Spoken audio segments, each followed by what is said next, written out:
Hey guys, for today's video magsasabaw tayo ng tuna. Mayroon tayong tira-tira dito galing sa kinilaw natin kahapon. Naglaga lang ako ng tubig na may tanlad at iniwahiwa ako na yung kamatis, luya, sibuyas. Pinagsama-sama ko na yan.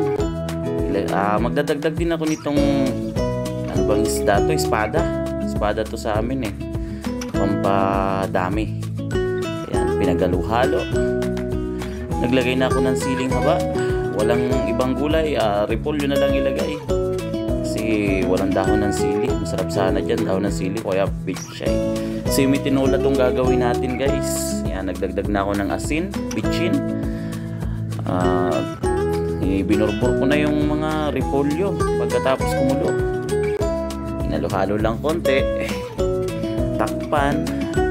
At pag kumulo guys, yan na. Luto na siya agad. Mabilisan lang.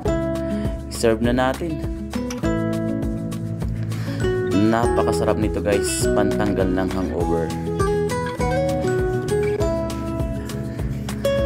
Ayan.